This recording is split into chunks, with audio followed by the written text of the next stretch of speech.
Hi, and welcome back to That's Trash. Today, we are talking about what it means to be Black in the workplace, specifically Black professionalism. That's right, the different set of rules we have to follow being a person of color in the workplace. Today, we have our dear friend Nada joining us. She has a wealth of experience to share, so let's get right into it. Hi, Nada. Could you tell us about your work history as a housing coordinator and how you ended up moving away from the city, and how working in social work was as a woman and a woman of color? Hi, and I've been working in as a housing coordinator manager for about 8 years. Got into that work trying to take a break from doing adaptive sports with quadriplegics, and thought this would be a great segue into marrying what I love, like being around people, troubleshooting, working for social justice organizations. Yeah, and really fell in love with everything around housing, from policies to all the way how we intake, working with really robust, diverse communities. Yeah, I guess, and why I moved away from it after 8 years. Yeah, it became quite difficult. The organizations I was working for felt like they wanted more tokenism than they wanted to push um, folks out of poverty, like or try to come out of the charity work and into the justice work of poverty and housing. And that felt like I was up against so many walls, and I really had to take care of myself. I couldn't, with BLM, the movement happening, and trying to work with executives and policymakers and changers within my organization, it felt so defeating, and I felt like I was a token Black woman in a space where like the executive team didn't reflect any of the folks we were serving, and it felt like we were doing more harm. And at the end of the day, I had to step away, and that was a huge decision for me. But became very angry in my personal life. It was really hard having, didn't really want to socially connect with community, which was the biggest flag for me. Um, yeah, and so I stepped away. I stepped away, and part of that was trying to find my joy again in, and finding my voice of not always being in trauma.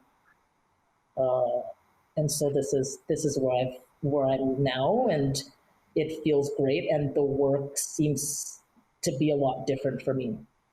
And it's solely caregiving work that I think has been really undervalued, underpaid, and I've come out of it really well. And that is not the norm for the kind of work that I've been doing. Yeah, I mean, even as a housing coordinator, folks would look at my pay scale and then look at my team, and I'm in the social worker sector, which is predominantly women, and my whole team were men. And the only reason I think why they were all men was because the pay rate was so much more higher than what that position lent itself to, especially in so many other female-led organizations, maybe with male boards. So like there's lots of patriarchy, there's lots of, I know, racism, and we'll get into that. There's, but yeah, I was in social work with an all male team. I just have never, ever in my whole career been surrounded by that many men. And I think it's only because we were paid so well. Wow. That's very interesting. That's a very interesting perspective. I think we talk a lot about the pay scale and the discrepancies between how women are paid and men are paid, but to hear that you were leading a male team basically for those reasons is really fascinating, especially to hear it from your perspective, because they would probably have a completely different outlook. Like, oh, I'm deserving of this, where you're kind of like wait, this is skewed. This isn't quite right. So It's interesting to hear that. Well, and it was always such a mind boggle to me. And I think this is, when I would talk to the HR team, I'd be like, why aren't women applying for the positions that we're hiring for? Like, why are we not reaching that demographic?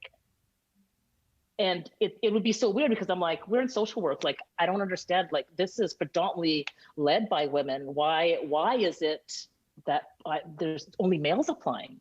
And I just couldn't understand why.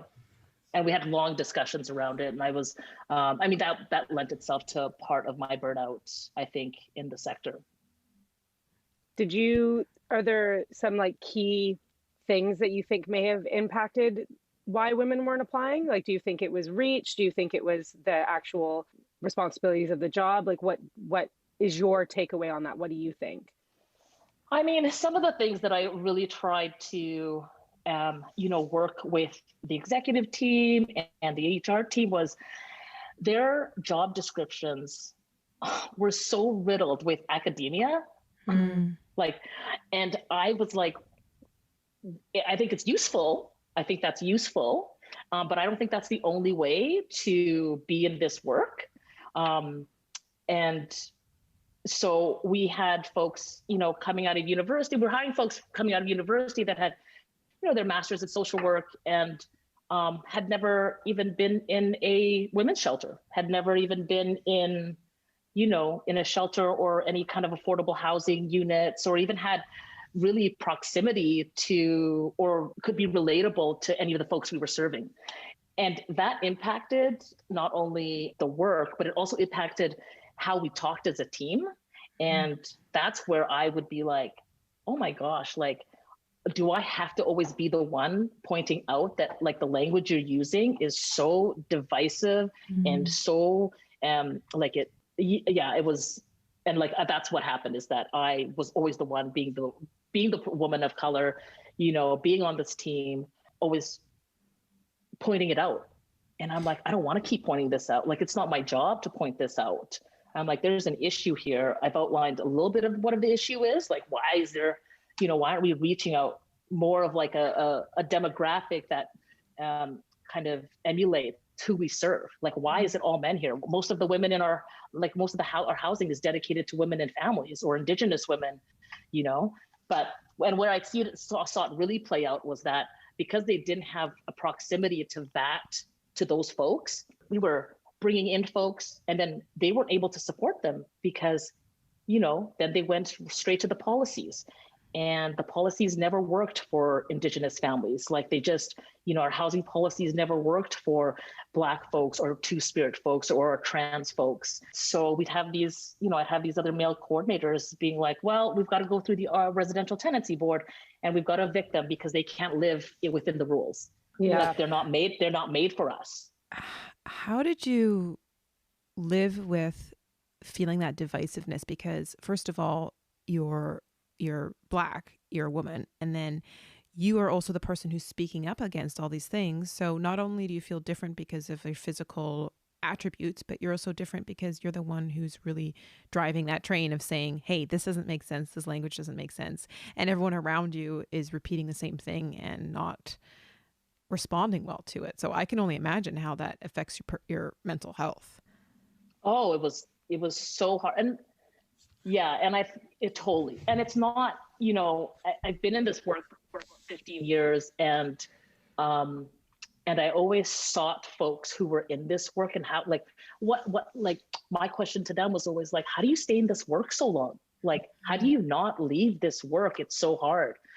And so at the end of the day, what was happening was my values were no longer aligned with the organization I was working for. And that was really hard for me.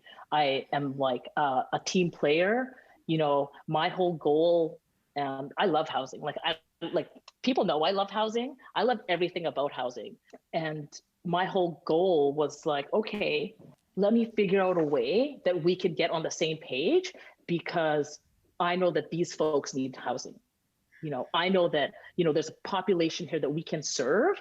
And for us, the best serve is like, how do I bring you into the fold so that we're on the same page in like making sure that folks are connected to resources, like being provided safe and secure housing, let me manage that.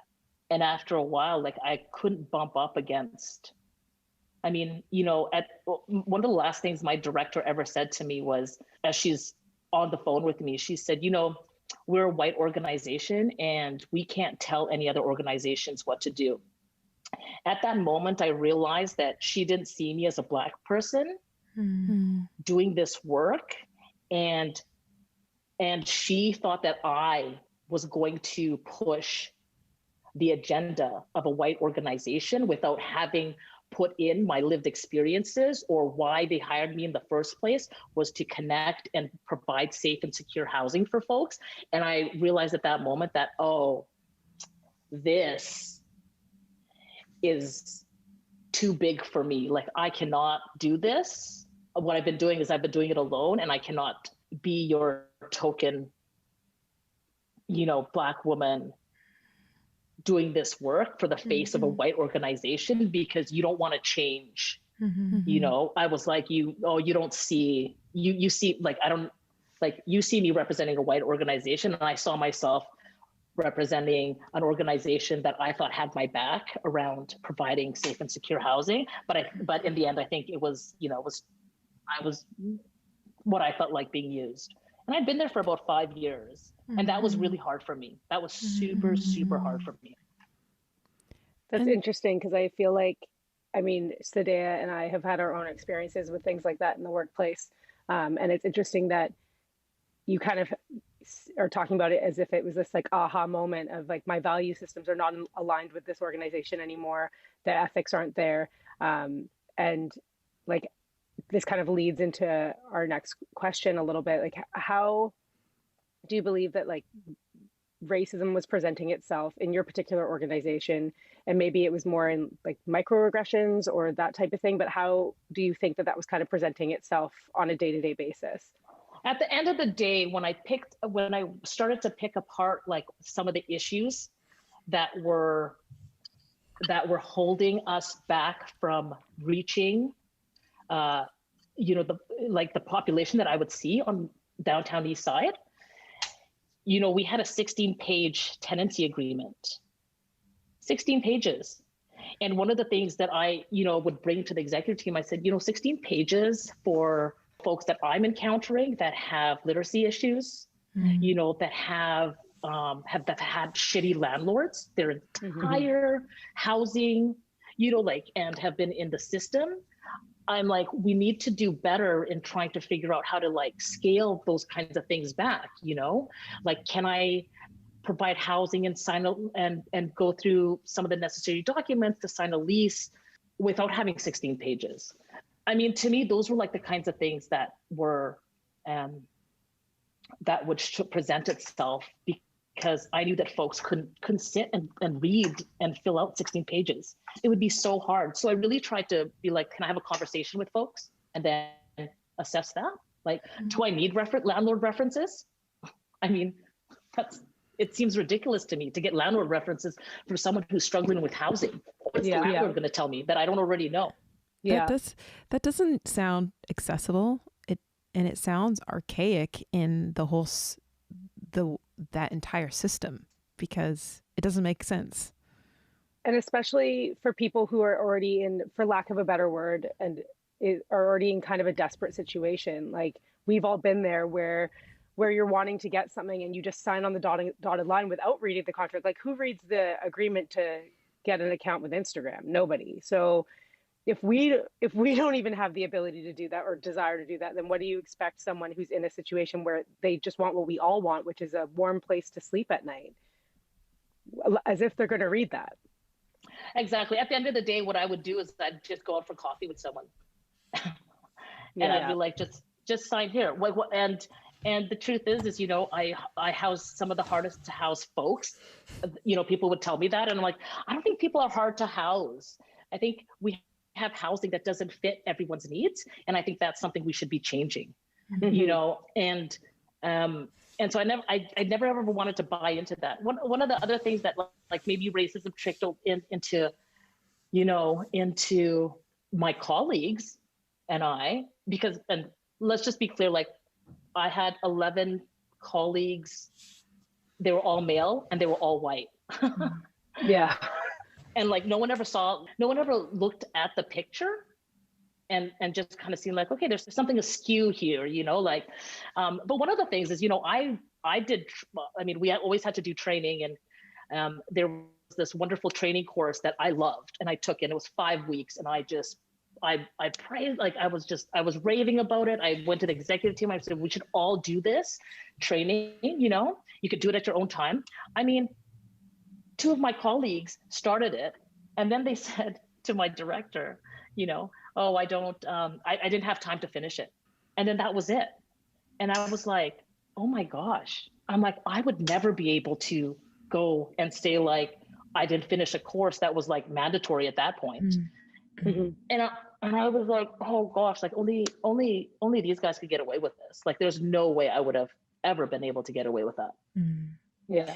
And I also realized that in the interview questions, my interview questions, which were the same as the males, except they barely had experience.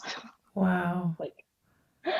And I was like, wow, like, I don't understand why we've gone ahead and hired these folks, until I started, saying like, we need to have hiring committees. Like I need to be at least on one hiring committee just to kind of tease this out, where we're hiring the same folks and they have no experience, but we'll give them a chance. And I'm like, okay, we've just evicted, 62% of Indigenous women in the last year. And no one would have a problem with this. And the board never had a problem with it. And I look at the board and I'm like, of course you don't have a problem with this. And like, everyone's white here. And I'm not trying to bash white folks. I don't know how we're serving this robust community, and the ones, all the power is held into mostly males. Like, I'm like, how do I get this going? And, and I think that one of my gifts I would like to think is that I'm really good at frontline, and I'm really good at the executive end, because I think I could really bridge those worlds and figure out solutions and problem solve. And after a while, I was like, no, this is beyond me. It's beyond me. Yeah. I wonder if you had a similar experience, Nada, because I'm sure you too as well, Mahkeebah, where you're working in these very white institutions or workplaces, and you feel like you're doing so much. Because I know for me, my experience, I thought that I was a trailblazer and I was really trying to make it a more equitable workplace for everyone else. But then you realize all of that energy that you put into these systems is just easier to take and put somewhere else, because you're fighting an uphill battle, and it's easier to create a safe space. I don't know if that's something that you've thought about, Nada. Yeah, hence like why we bought this property. I mean, for me, it really was about like, I don't want to keep traumatized. Like, I don't want to keep being traumatized and feeling like it's not tangible. Like, what I want is not tangible. What I need from an organization to be better than what you're doing. And I think that's why I'm like going so far on the other, like this pendulum is swinging, and I'm just looking to create joyous space to give reprieve to Black and Indigenous folks, to like, I know today we talked about this too. It's like, to me, it's given me kind of this drive to create a space for folks to just come and be themselves, get well, heal, do whatever they need to, and it's a safe space to do so. Because I mean, at the end of the day, what I was feeling was I was blowing up at all my relationships. I was becoming so short. I wasn't myself And I felt like the organization and my work was just chiseling away at all the things that I actually loved about myself. And I just had to stop. Mm-hmm. I find it interesting because, like, as today I was saying, we've been in these positions where we feel like not only are we the voice for everybody, but you're searching for that allyship with your peers and not receiving it, but they still want you to be kind of the token person advocating for things. But to elicit real change in any organization, really, you need to see other people step up to the plate. And I remember a time in my career, a senior leader of mine said, well, no matter what we do, we'll never be good enough. And going in with that attitude, very much you've already resigned yourself that you can't mark change. So what would you say to someone who came to you with kind of that response of like, with the thing of, oh, I didn't have time to finish it? Like, what would be kind of your call to action for someone who said that to you? I think I'm actually the worst person to ask that question.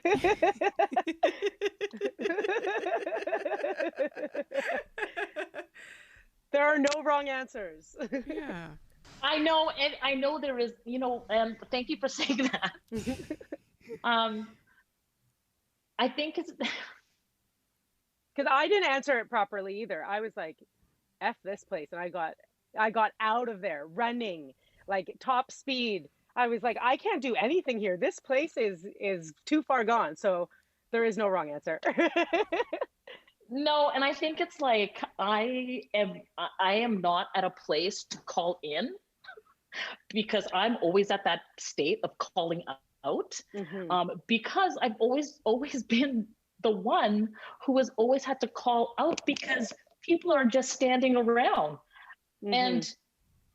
And so my call to action is, I guess what has always hurt me, I think is that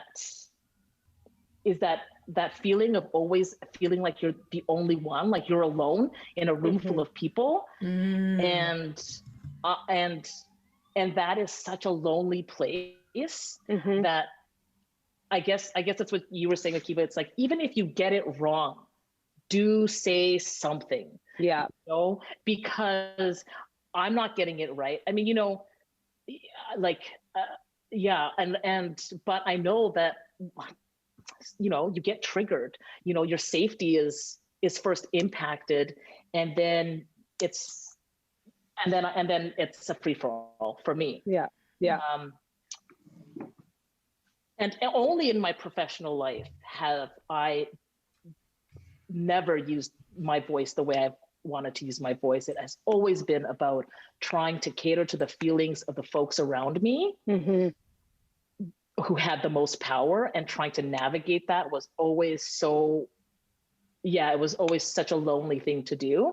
And it's not that I never, and I always did it. And that's the thing, like I always did it. I always wanted to do it, but I mean, yes, done. Yeah.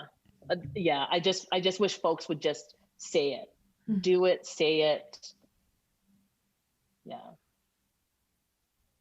My partner has had this, we've been in horribly racist situations, and she has said the same thing. She has said, and I get it, you don't want to say this, you don't want to say it, but do you think that I wanted to be that woman who told that other person that they were racist?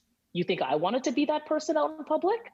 No. Mm-hmm. I just didn't want that person to feel alone, like they were being attacked, and I was like, oh my gosh, like, why isn't anyone saying this?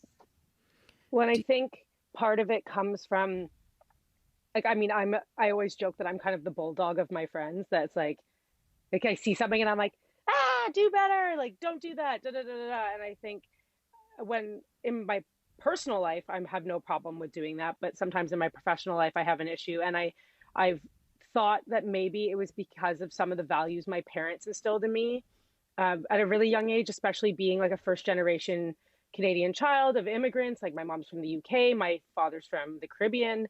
And there was kind of this mentality of like, work really hard, get a job, stay in that job forever, like say yes to everything, and don't rock the boat, because, getting fired is the worst thing that can happen to you. So I ask you, like, do you think that part of that that issue with not having agency or autonomy over yourself in a professional setting has to do with the value systems that your parents instilled in you at a very young age. Yeah, I think so. Absolutely. My parents didn't have a savings. So we were always like, only way you're going to get money is if you go get a job or you go, do what you need to do. Having a job was always very important, and making sure you kept that job. Yeah. Try to. Like, don't think about quitting that job if you don't have something lined up. Oh, my dad used to say that all the time. I still hear it in my voice. Totally. What are you, stupid? You quit a job without another one lined up? I'm like, well, yeah, it sucked. Don't think I'm bailing you out. Yeah. Oh, God. Yeah. And I do think, like, I think that definitely had a huge impact on it. And I think it's, yes, keep your head down, and do the work and grind it out. And you've got a job, and that's great. You're halfway there. And you're miserable, but that's fine.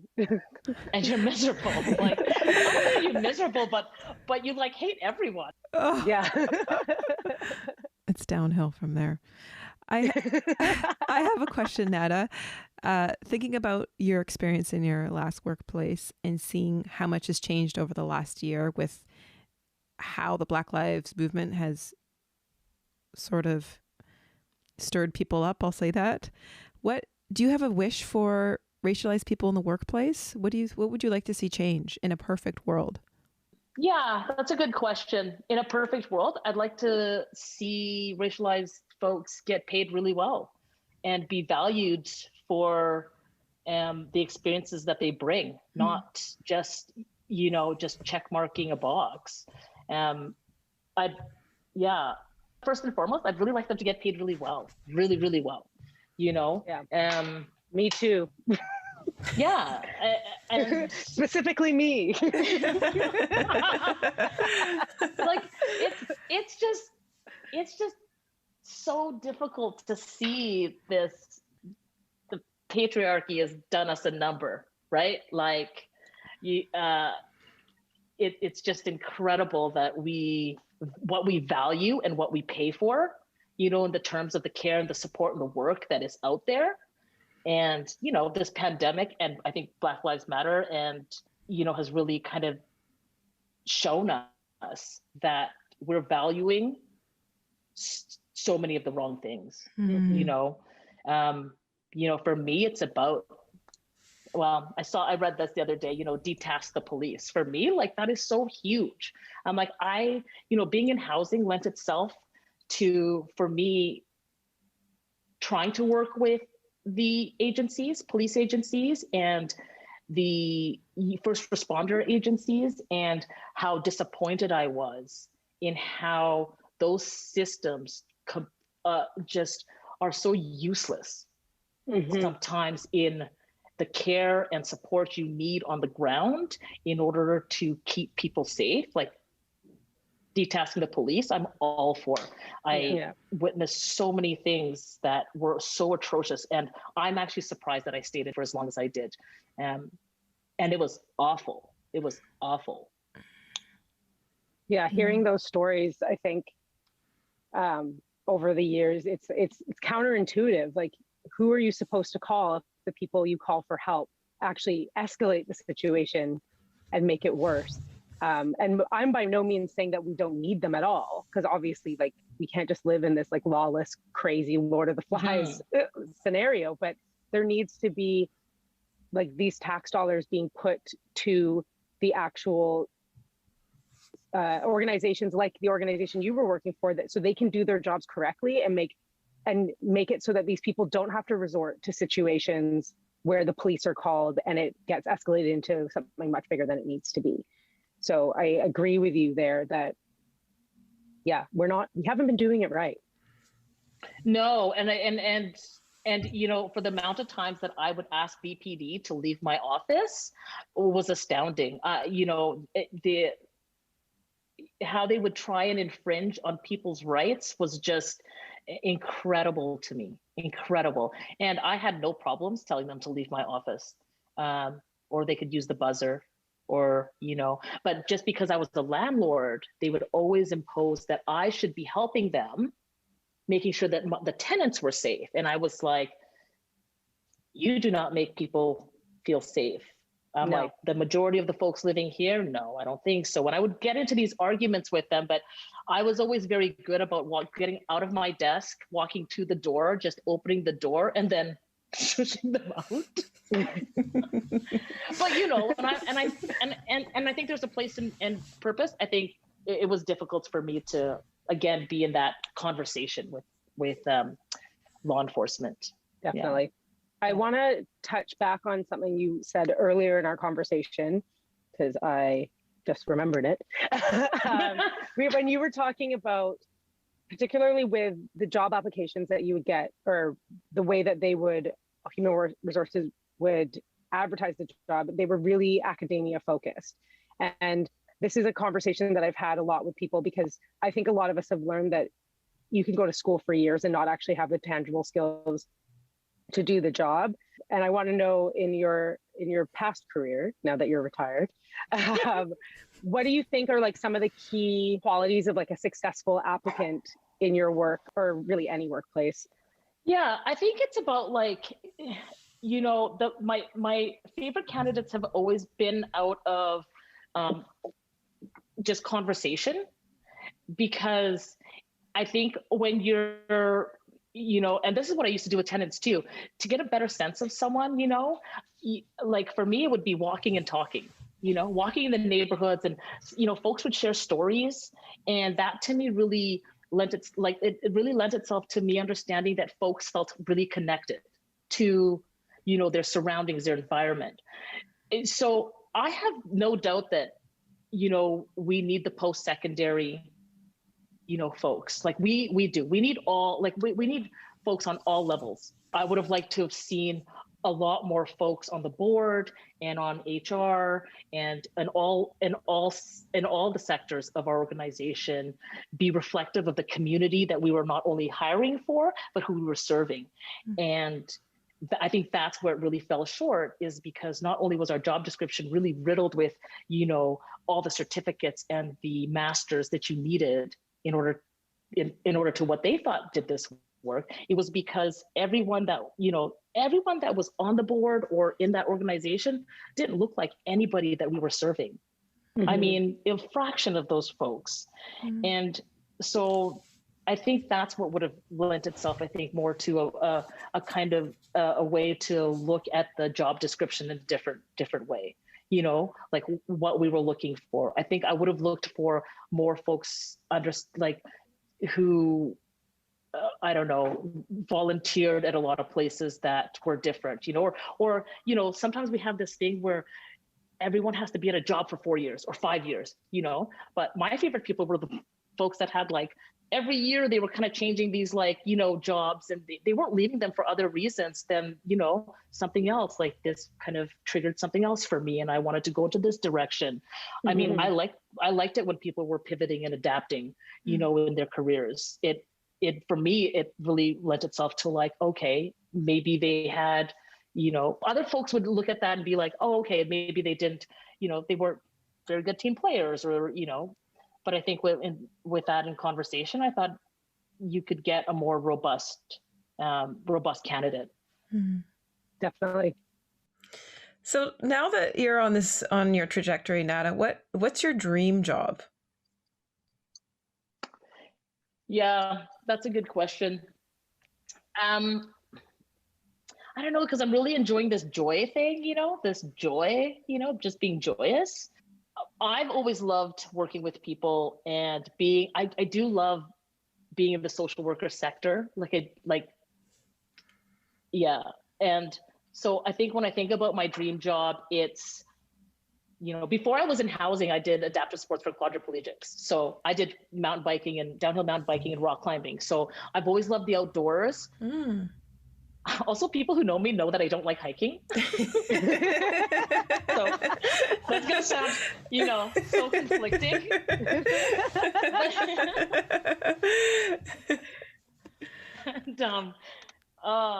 And it's true, I don't like hiking. But yeah, I think my dream job would like encapsulate, being outdoors, being with people, and because I've always been in the abilities world, all abilities world, adapting equipment. And I think maybe I have that opportunity now. The suites, we bought this place, and so it has three suites that we will rent out. And what I've done is that I've worked with the contractor to make them accessible. I think one of the things when I used to work in the accessibility world is that we would go to these places and they would be just absolutely horrendous. I mean, you couldn't ask for more institutionalized accommodations, whether you're in a hotel or you're in a B&B or what have you. Like, it was just like, it just make you feel like shit and you're on vacation. And so what was really important to me was to make these suites, what I think is like super stylish, and it doesn't look institutionalized, and it's made for everyone, or it's made for the folks that I've experienced who would love to enjoy a space like this. I think also I kept in mind that when I was designing the space, that it's for also learning of other folks that could use it, because I worked in one sector, there's lots of intersections when you're working with folks. So that's my ideal job. I don't know if I answered it. It's just working with folks, adapting equipment, adapting environments, in order to be more inclusive with all the populations that I've served or have worked with, and that's really important to me, and that's why the values alignment that was not happening in that organization, my last organization, really affected me, where I was like, you know what?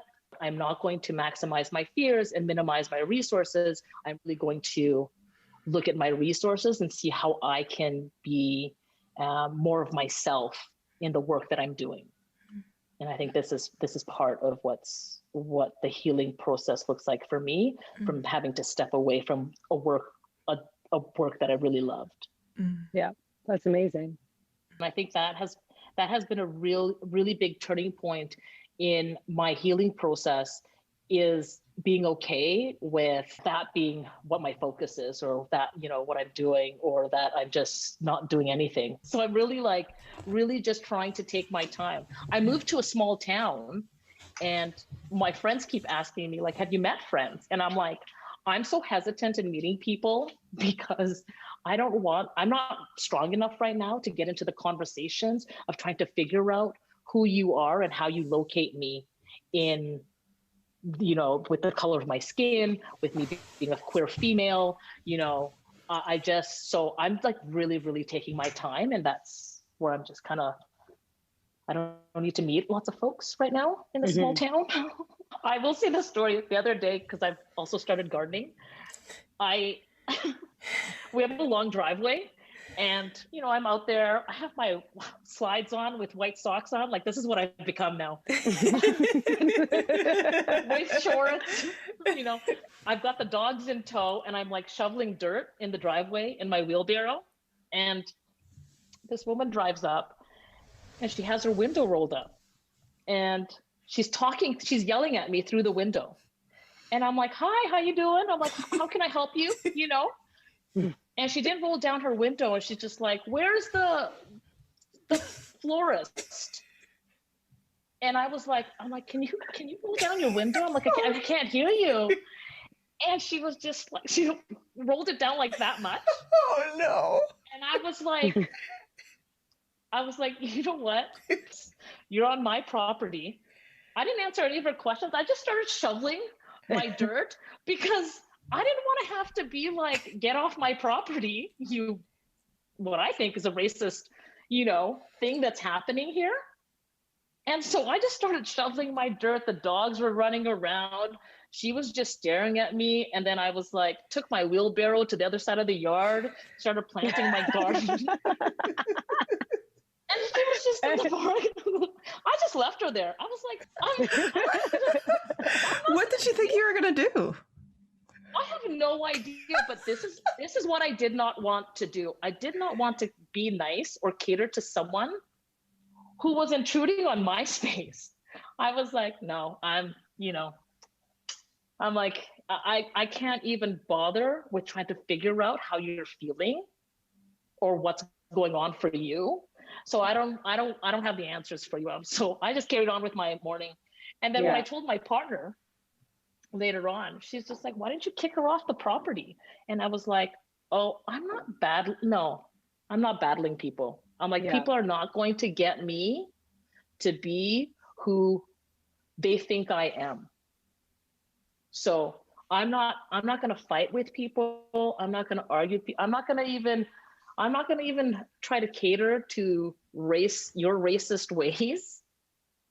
And so I was like, no, I'm not doing that anymore. This is my time. This is my time to heal. I'm like, and she did like a 76-point turn trying to get, we have a very big parking lot. She was having a hard time getting out, and all I kept thinking was like, don't you dare run over one of my dogs. I will knife you. And I just honestly like, and I will love to send you guys a picture of what the parking lot looks like, because she was just So she's comfortable being on your property and driving all around, but she can't open her window more than an inch to ask you a question for something that she needs. Oh, totally. Oh, yeah. And I didn't want to think about it too much, because I didn't want to feel like, oh, you're being racist. And I was just like, you know what? You're being racist. I know you are. I'm just going to go do my thing, because you can be with your racist self. Trying to get out of it. I'm like, I've got to go plant my carrots. Like, so no, I'm not meeting people. You've met one and it didn't go very well. Yeah, totally. But your garden. She wouldn't even roll down her window.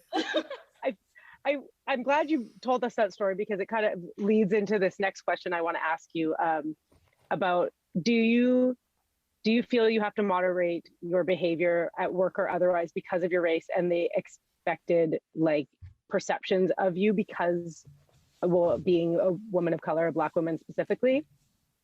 I mean, in this situation, obviously you did not. Only at work. Like, I think everywhere I go, it's code switching. It's, you're going into a store and I'm like, I still am. I know I'm being followed. I was at the dollar store. I was followed. I was like, I don't even want to be here. It's too plasticky smelling. I'm like, I was directed here. I'm like, I want to go in this whole story while I'm in this store. But, I think in the workplace, most definitely conscious that I'm not going to be the loud Black lesbian woman. I'm definitely conscious of that. And I think that's part of what I think is part of my trauma. And and a lot of folks that I talk with, the trauma is that having to always cater to being the impression to other people that, so that they don't think you're exactly who they think they are, that you are, And so, I'm always changing my speech on every kind of environment I'm in, except for when I'm with, other folks of color. Yeah. Then for me, that's where I get to laugh and joke about race and racism. Every other time I'm always just very conscious that someone is threatening me. I mean, we all have this, right? Like, I've got this hair, we've got this hair. I remember when I first started dating my partner and I said, there are going to be times when someone is going to do that. Like, they're just going to put their hands in my hair. We're going to Granville Island. And these two really nice old women asked my partner for permission to touch my hair.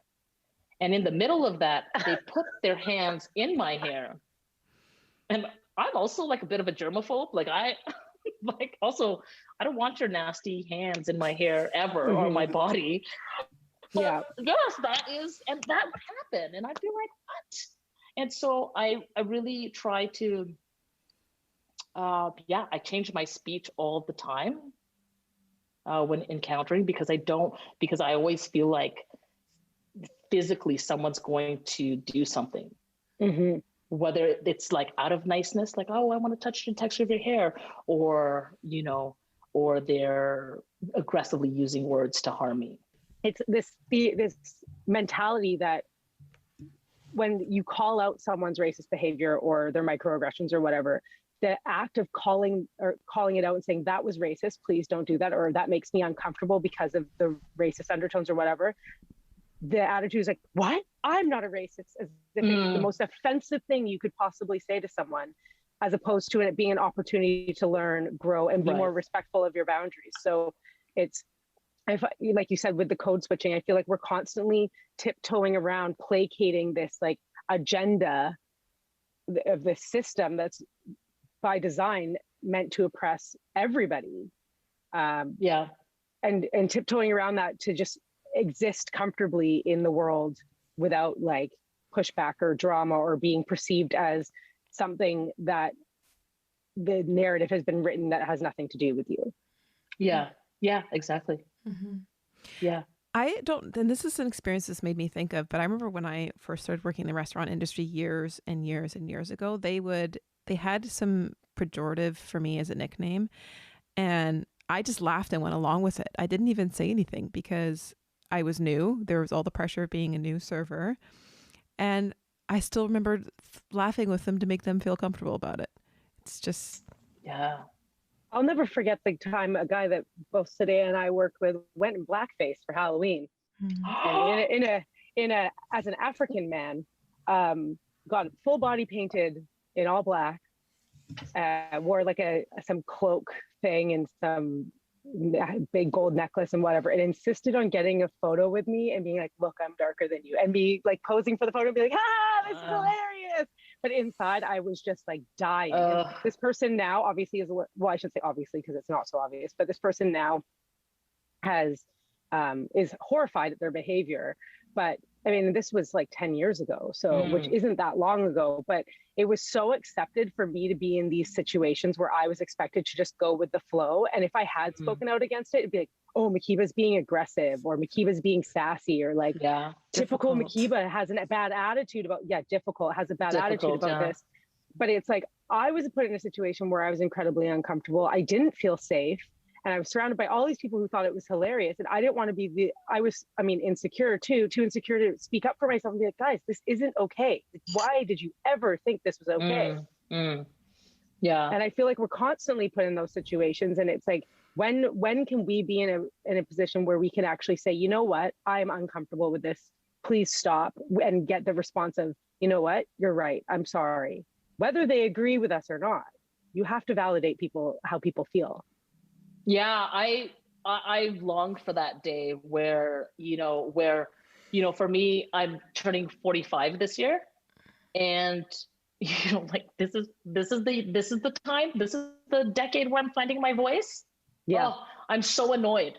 I'm so annoyed with myself, and I long for the day that the generations before me, like my niece, she's 12, that she doesn't have to wait till she's in her 40s. That when, her friends are standing up for her before she even has to say, she doesn't have to, so she's not the one that has to say it or be the first one to say it. Right. Mm-hmm. And so I long for that day. And I think we're going to get there. Not on my watch. Like I'm so tired. I'm so tired. Me too. But yeah, totally. Just having to comply constantly. Yeah, for the sake of others is the exhausting piece for sure. This was Nada. This was so much fun having you here. I'm sure I can speak for the both of us that this has just been really insightful, and I love hearing what you have to say. Thank you so much, you both. I love what you two are doing here. I can't wait to listen to the rest of the podcast. I feel definitely honored and flattered that I got to speak with you both. meet you, Mahkeebah. Thank you. And yeah, I love this. I love what you two are doing, and may the force be with you. Good luck with the rest of the show, folks. Thank you so much for joining us, Nada. This was a great chat. It was very insightful. I learned a lot from you. I'm so grateful for you agreeing to do this in our second episode. And yeah, that's trash.